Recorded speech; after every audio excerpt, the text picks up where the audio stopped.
Bill Trebelov stood frozen and helpless, watching his beloved wife snuggle warmly into the arms of their next-door neighbor, Roger. Emily smiled so brightly she seemed to illuminate from within. She wore a flimsy yellow sundress that left little to the imagination. Her shapely body fit perfectly in Roger's embrace, as if they were two pieces of a puzzle. They were laughing, surrounded by friends and neighbors with familiar, yet strangely indistinguishable faces. Roger whispered something into Emily's ear and made her giggle like a little girl. She gave him a playful slap on his shoulder and then raised herself on the tips of her toes to give him a kiss. Bill opened his mouth to scream, but no words escaped. He struggled to breathe. It felt as though he were underwater. He began to panic and could feel his chest tighten and his pulse race. Roger looked right into his eyes and acknowledged his presence with a wicked smile. He winked and kissed Emily again, right there in front of all their friends and neighbors. This time, as he kissed her, his tongue protruded grotesquely from his mouth, and his hands boldly explored her body. He lifted the hem of Emily's dress, exposing her naked buttocks to the warm summer air, and squeezed her firm cheek with his finely manicured hands. She responded with a playful coo, and returned his kiss to him with gratuitous lust. Roger broke from their kiss and directed his eyes toward Bill once again. This time, his smile contorted into laughter. He pointed a finger at Bill, and all heads turned to follow the path in his direction. The surrounding audience erupted into raucous laughter. Several laughed so hard they spilled their drinks. Even Emily failed to hide her laughter behind her dainty hand. Bill followed the gaze of the crowd and lowered his head. He was naked. He awoke, wild-eyed and gasping for air. He turned to the table beside his bed, and the alarm sounded at that exact moment. He shut it off and turned to the other side of the bed. Just as it had been every morning for the past 3 years, it was empty. At first, Emily thought it was just the flu. She began vomiting and couldn't keep down any food or liquid. Then, the constipation began, and that led to bloating and unbearable stomach pain. When Bill found her curled up in a fetal position on their bathroom floor one evening, that's when he finally insisted she go to the emergency room and have someone look at her. When the doctors ordered an ultrasound, the first thought that popped into Bill's mind was that she was pregnant. "I don't want another kid," he thought. "We finally got the other 2 out of the house. I'm too old to start over again." In the years to come, he would spend countless lonely nights reflecting on the selfishness of that thought and berating himself for having it. "There's no reason to panic," the doctor assured them, but the expression on his face indicated otherwise. The doctor described a suspicious area on Emily's ovaries and explained that a laparoscopy would be needed to get a better view of the area. Although his insides churned with concern, Bill maintained a calm demeanor and insisted there was no reason to worry. "We'll get through this," he assured her, gently stroking her hand as she waited to be wheeled away for her procedure. "No matter whatever happens to us, we get through it. Remember when Janie got sick? We thought we'd lose her forever. Remember when we first got married? We lived in that shitty little apartment in that run-down neighborhood." Emily gave him a brave smile. "We didn't have 2 nickels to rub together, and then I made things worse by getting pregnant." "Yes, well, I suppose I had something to do with that too," he responded with a smile. "And you worried that we wouldn't have enough money to raise a child, but I told you it would be okay. I told you I was taking classes at night, and I'd make enough money that you wouldn't need to work, and could stay home and raise our baby. Eventually, I'd make enough money that we could move into a nicer place." "And we did," she said, gripping his hand and looking at him through glistening eyes. "You worked so hard and provided for our family so well, I couldn't have asked for a better husband and father for our children." "Well, don't talk as if it's over. There is still a lot more we need to do." "I'm scared, Bill." "I'm scared too. But we will get through this, I promise." While Emily lay in the recovery room after surgery, her doctor marched into the waiting room, wearing that same serious expression Bill had seen before. "A growth was found," the doctor explained, "and a sample was taken. The results would be known shortly, and there was still hope that it was benign. Given her symptoms, however," the doctor added bluntly, "you should prepare yourselves for the worst." Bill plodded down the hallway toward the recovery room, the floor barely perceptible beneath his feet, and the walls growing hazy and colorless. The emotion overwhelmed him so suddenly he wasn't prepared for it. He quickly made a detour to the nearest restroom, entered the stall furthest from the entrance, locked the door, and collapsed to the floor. He had been taught to believe that real men don't cry, but for the first time in his adult life, he wept like a baby. Ovarian cancer, stage 4. It seemed like an impossible diagnosis, a cruel prank. Only days before she was admitted to the hospital, Emily was as happy and healthy as she had ever been. How could she have become so ill in such a short period of time? Bill refused to accept the diagnosis. He told his wife they would seek a second opinion. If that opinion was the same, then they would seek a third and a fourth. No matter how many doctors it would take, they would find someone with the courage to deliver a more optimistic diagnosis. "Bill, I love you," Emily said, smiling sweetly. "This is happening, and there is nothing you or I can do to stop it." "Bullshit," he said. He could feel the anger bubbling toward the surface. "Honey, I'm so sorry to put you through this." He looked at her with amazement. Here she was going through this incomprehensible moment, staring into the darkened depths of her own mortality, and her main concern was with him. Over the next several months, he would continue to be amazed at the strength and character of this woman. Together, they decided that she would undergo chemotherapy treatment in order to prolong her life as much as possible. Bill was never much of a caregiver and avoided being near sick people as much as possible. With no other choice, however, he quickly learned to become a top-notch nurse. He helped her in and out of bed, took her to the bathroom, and cleaned the vomit from the bucket she kept at her bedside. Toward the end, he learned to clean her drainage tube and switch out her bags. The end came more swiftly than he expected. They were watching television one evening. Emily was lying in her makeshift hospital bed, which Bill had relocated to the living room at her request. Suddenly, he sensed that something had changed. He looked at her, and she seemed more calm and peaceful than usual. He hesitantly moved to her bedside and took her hand in his, taking care not to squeeze too hard. She didn't move a muscle. Fighting back the tears welling in his eyes, he placed a couple of fingers along the main artery on her neck. There was no pulse. The years passed in a hazy fog. Friends and family visited often at first, but those visits grew less and less frequent over time. The kids both lived out of state, but they called often to check in on him.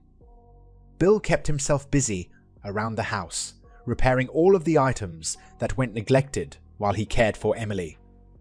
He found that as long as he kept his mind busy, he could avoid thinking of her. It wasn't that he didn't want to think of her, but he found that when he did, it would incapacitate him for hours. As time passed, he learned to control it a little better and focus on the fond memories instead of the horror of her last remaining weeks.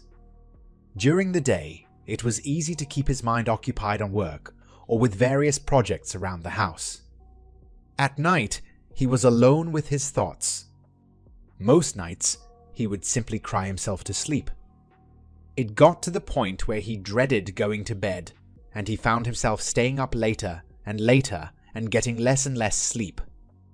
It was during one of those sleepless nights, lying in bed with his eyes wide open, staring at the black ceiling overhead, that his life, or at least the perception of his life, changed forever.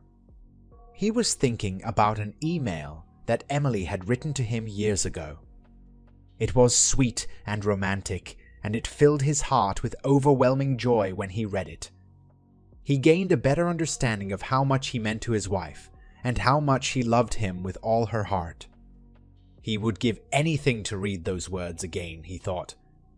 Dispensing with the charade of trying to sleep, he rose from the bed and walked into his office to retrieve his laptop. He scrolled through his email inbox to the very bottom and confirmed his fear that he had deleted all of his older emails. He pounded the desk with his fist and sighed. Then a thought came to him, and he switched over to Emily's email account. She was always very meticulous about keeping a tidy email account, and it drove him crazy at times because she would often delete emails that he felt she should keep. But she wasn't computer savvy enough to know that her deleted emails weren't actually deleted until she cleared them from the recycle bin. Sure enough, as he scrolled through the deleted folder of her account, he found messages from several years in the past.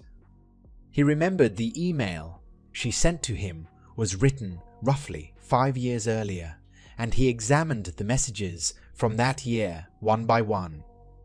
He paused when he discovered a message from their next-door neighbor, Roger. It was titled, "About last night," and it was dated July 5th. He seemed to recall attending a neighborhood Independence Day barbecue that year. In fact, it was the last year he and Emily went to that annual event. With a curious expression, Bill clicked on the email and it popped open. "Hi Emily, I just want to say that I really enjoyed last night. I've been wanting to do that for years. It's a shame we were interrupted. If you ever want to finish what we started, you know where I live, Roger. Don't worry about Phil. I had a chat with him and he's not going to tell anyone." "What the fuck?" Bill muttered to himself. What was Roger referring to? What was it that he enjoyed doing, which he had wanted to do for years? What did he mean by finish what we started? And what did Phil have to do with it? Bill had never considered the remote possibility that Emily had ever been unfaithful during any of their 25 years together. She was as devoted as anyone he knew. Sure, they went through a bit of a rough patch, as every married couple does, but their relationship was rock solid. Then again, he remembered Emily was drinking heavily that night. She wasn't normally a drinker, but on that particular night, some of the neighbors brought a homemade concoction that Emily found irresistible, and she went a little overboard. When she suggested they make other plans for Independence Day in the years that followed, he assumed she was embarrassed about being so drunk in front of the neighbors. But maybe there was another reason. He briefly searched for a response to that email, or any other emails from Roger, but found nothing. He shut down the email program, and the desktop wallpaper portrayed the smiling face of his beautiful wife on her 30th birthday. He stared at the photo with a fresh perspective. Was it possible she wasn't the loving and faithful wife he thought she was? That was the night the recurring nightmare began. The following morning, Bill stood at his front window, sipping coffee. He peered across the street to the house where Roger and Chelsea lived with their 2 young children. Their house was the largest in the neighborhood, and the front lawn was immaculate. A black Lexus, sparkling clean as always, was parked in the driveway. Bill never cared for Roger from the very first day he moved into the neighborhood. Roger was a trial lawyer in Philadelphia, and apparently a very successful one. He was the kind of guy who pretended to be humble, while at the same time taking every opportunity to let you know that he was better than you in every way. He was more handsome, fit, made more money, took better vacations, owned a nicer house and a nicer car, and married a more beautiful woman. His wife, Chelsea, was a typical trophy wife. She was several years younger, with long blonde hair, huge fake tits, and a fake tan. Practically everyone in the neighborhood suspected that Roger habitually cheated on her, but she was too stupid to realize it. Their kids were spoiled rotten and were handed everything they ever wanted. The plan was to sip his coffee and watch for Roger to leave the house. Bill would confront him with the email, and if the suspicions were true, knock out a few of the asshole's pearly white teeth. As he sipped his coffee, though, the holes in that plan became evident. Roger would simply deny any wrongdoing. The email was vague enough that it could be interpreted any number of ways, and he was skilled enough with words to spin it any way he chose. Even if he confessed, and Bill knocked him out, Roger would sue him in a heartbeat, and the prick would own 2 homes in the neighborhood. Bill finished the last of his coffee, just as Roger emerged from his front door, wearing an expensive-looking suit. He strutted to his Lexus, slid behind the wheel, and backed out of the driveway. Bill followed the path of the car as it sped down the road and noticed Phil standing in his front yard, watering his plants. "That's the ticket," Bill muttered under his breath. Adrenaline surged through his veins as he quickly strode toward Phil's house. Phil turned just as Bill reached his driveway, and he smiled and waved. His smile faded, though, when he noticed the expression on Bill's face. "Everything all right, Bill?" Phil asked. "No, not really," Bill responded. "I have a question for you." "Well, okay," Phil said hesitantly. "Why didn't you tell me Roger was fucking my wife?" All of the blood from Phil's face faded to white, and his jaw dropped open. He took a step backward and nearly stumbled over his hedge. "What? How?" "Shit, Bill. I didn't want to stir up any trouble, that is all." "When did you find out?" "Just now," Bill said. "Oh, shit," Phil said, lowering his head. "I'm sorry, Bill." "Why don't you tell me what happened?" Bill asked. "Listen, Bill, it was a long time ago, and Emily, she's gone now. There's no need to dig up." Bill took a step toward Phil. His eyes bore a hole straight through him, and he jabbed his finger toward his face. "Tell me what happened, right now." "Okay, fine," Phil said, raising his hands in defense, "but I really think you're making a mistake digging this up." Bill stood motionless and patiently waited, while Phil took a deep breath and shifted nervously. He looked as if he was about to puke. "It was at that 4th of July party a few years ago," he began. "You remember that it was at that house at the other end of the block. Well, I didn't want to walk all that way, so I drove there. Later that night, I went out to get something from my car, and that's when I saw some movement in Roger's car." "What did you see, Phil?" "I wasn't sure at first, but as I got closer, I heard noises too. I looked through the back window, and that's when I saw them, Roger and Emily." "What were they doing, Phil?" Bill asked. "Come on, man. You know what they were doing." "I need to hear the words, Phil." "They were fucking," Phil said a little too loudly. He quickly scanned his surroundings, and then spoke more softly. She was kind of lying on the back seat, and he was on top, you know. Bill's hands involuntarily formed into tight fists, and he felt a compulsion to punch the nearest object. Phil must have read his mind. "Hey man, you asked for this," Phil said, still raising his hands. "I didn't want to tell you." "Yeah, some friend you are," Bill spat. "You've been keeping this secret from me for 5 years. I didn't think it would do anyone any good. It's not my business to get involved. I know that Roger had a little chat with you afterward. Let me guess. Did he offer you free services from his law office in exchange for your silence?" "Jesus, Bill. What kind of person do you think I am?" "You know what, Phil?" Bill said, backing away. "I don't know. I don't know what kind of person anyone is anymore." Emily dropped to her knees and ran her hands down Roger's khaki shorts. She started giving him a blowjob in public. She smiled and cooed at him. She purred, "is this all for me?" While Emily continued bobbing her head along his stiff and massive pole, Roger raised an imported beer in Bill's direction and nodded. The other neighbors turned to face him, all wearing the same devious grins.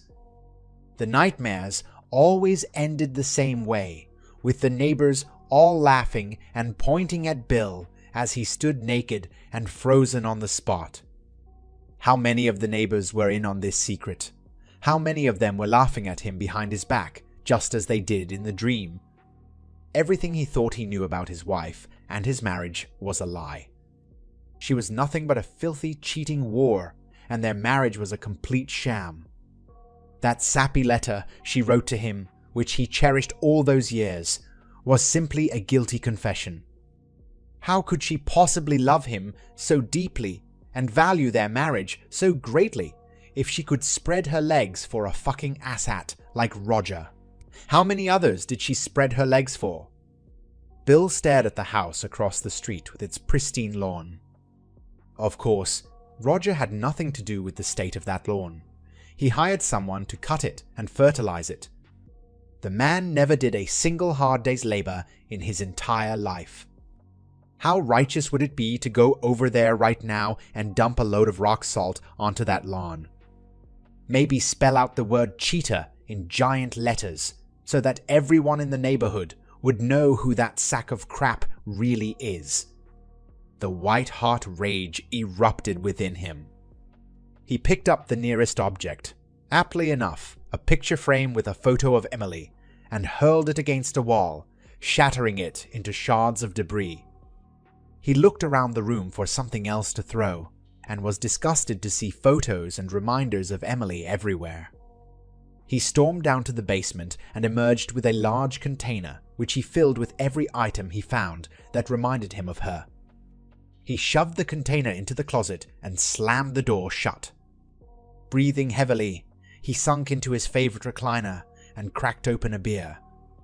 Revenge had replaced grief as his newest, all-consuming obsession. Roger could simply not be allowed to get away with what he did. He deserved punishment, and Bill would be the one to deliver it. Roger needed to know what it felt like to be humiliated. He needed to suffer loss, as Bill had. He deserved to lose his wife, his house, his kids, and his beloved car. Everything that mattered to him needed to be ripped away from him. It took several days for Bill to devise a plan.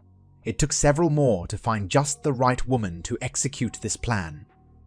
Once he found her, he met her at a coffee shop to ensure that she was the right fit and that she was willing and able to follow orders. Money was no object, and he paid her handsomely. After days of planning, the day of reckoning finally arrived. His heart beating rapidly, Bill knocked on the door across the street. Chelsea answered, looking perplexed. "Everything okay?" she asked sweetly. "Everything is fine," Bill said, "but I need you to come with me. There is something I need to show you." "What is it?" she asked, looking worried. "It's something of great importance to you," he explained. "That's all I can say right now. Just come with me, please." She continued to interrogate him as they drove the short distance to the country club, but Bill was steadfast in his refusal to answer her questions. He almost felt sorry for her. However, she deserved to know the truth as much as he did. He pulled into the parking lot of the country club, and Chelsea suddenly looked panic-stricken. "Why are we here?" she asked. "Is something wrong with Roger?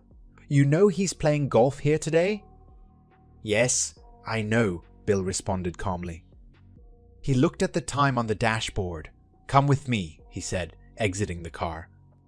He led her, on foot, around the side of the country club and through a short path through a wooded area to an adjacent lot. It was empty with the exception of one lone car parked at the furthest end. "That looks like our Lexus," Chelsea stated. "Why is it parked way over there?" "Let's have a look," Bill said, doing his best to suppress a smile. As they approached the car, Bill slowed his pace, allowing Chelsea to move ahead of him. He reached into his pocket and extracted his cell phone, swiping it to switch to its camera, and then swiping again to switch to video mode. What was about to happen would be so righteous that he knew he would want to relive it again and again. Chelsea approached the car with apprehension. When she was close enough to see what was happening in the back seat, she gasped loudly, and her hands covered her mouth. She stood for a moment, frozen on the spot. Then she lunged toward the handle of the back door and swung it open with force. "You fucking son of a bitch!" she screamed. She leaned into the back seat and pounded her fists into Roger's torso, while he raised his arms in defense. She continued to shout and punch, and then emerged from the back seat with a handful of clothing. She slammed the door with a kick of her foot. Her face was streaked with makeup, and her normally perfect hair was a tangled mess. Roger emerged from the other side of the car and looked around furtively before he scurried around the back of the car. "Give me my clothes," he shouted at his wife. He was completely naked, and his hands covered his private parts. "Fuck you!" Chelsea shouted, and she ran around to the front of the car, still holding the bundle of clothes. "I'm not joking, Chelsea," he screamed. "Give me my fucking clothes!" "Fuck you!" she shouted once again. He chased her around the car for 2 laps, while the half-dressed woman in the back seat quietly slipped away and ran toward Bill. Roger stopped on the passenger side of the car, and Chelsea glared at him over the roof. "Chelsea, please give me my clothes," Roger said in a calm voice, "and we can talk about this." With one swift move, she opened the door, tossed the clothing inside, and slid behind the wheel. She locked the doors before Roger had a chance to grab the handle. She looked at her husband with mascara staining her cheeks, thrust her middle finger in the air, and drove away with the tires squealing against the pavement. Roger stood in the middle of the parking lot, wearing only a dumbstruck expression. "Chelsea, you fucking bitch! Get back here!" he screamed in a high-pitched voice and hopping up and down with one of his hands still covering his genitals. For the first time, Roger seemed to notice Bill. It took him a moment to process who it was, and another moment to realize that he was being recorded. "Bill, what the fuck are you doing here?" he asked. "Turn that fucking camera off. In fact, just give me the phone." He thrust his hand out, as if he were a school teacher demanding her student to spit out his gum. "You're fucking crazy if you think I'm giving you my phone," Bill laughed. "Give me the fucking phone," Roger screamed in the same high-pitched tone. "I'm telling you right now," Bill said, pressing a button on the phone and placing it in his pocket. "If you take another step toward me, I will knock you the fuck out." Roger stopped in his tracks. He looked past Bill to the woman hiding behind him. He appeared to be gripped with panic and confusion, and his eyes welled with tears. "Why?" Roger asked. "You know goddamn well why," Bill said. He took the woman by the hand and led her back to the main parking lot. Roger remained frozen on the spot and stared into the distance. "Here's the other half," Bill said, handing a thick envelope to the woman once they reached his car. "Thanks," she said.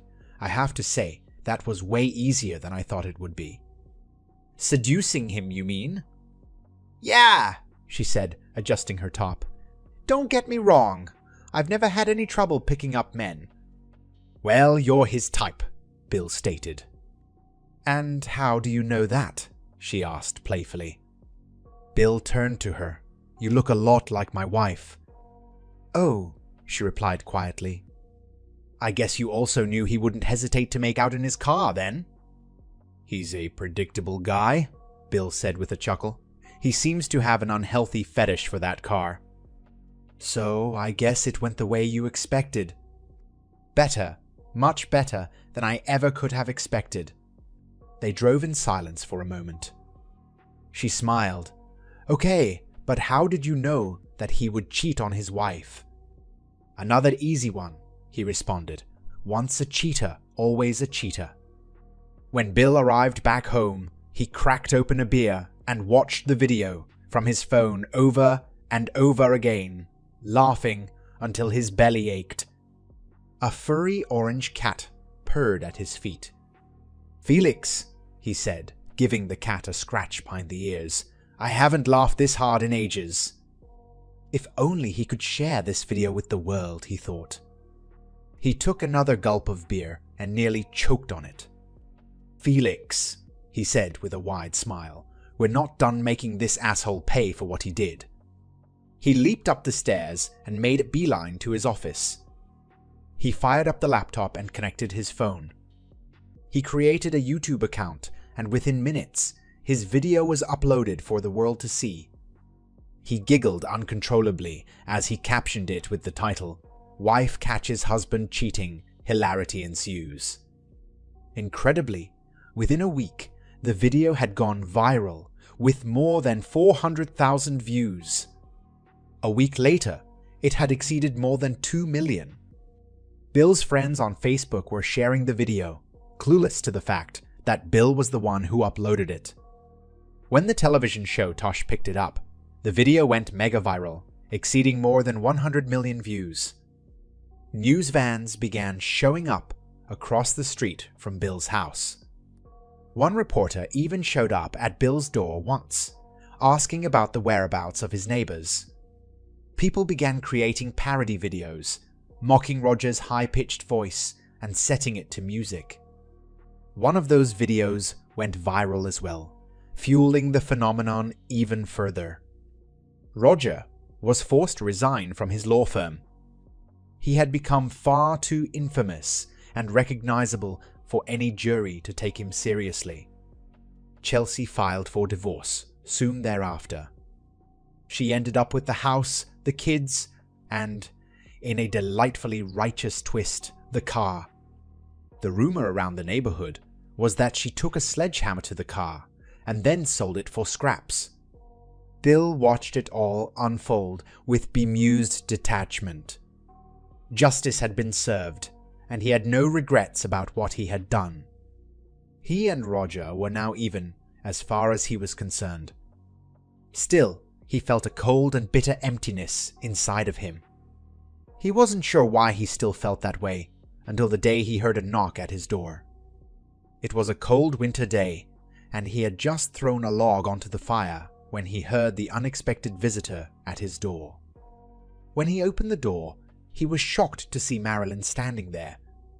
She was Emily's best friend, dating all the way back to grade school. He hadn't seen her since the funeral. "Marilyn," he said, standing in the doorway with a look of confusion.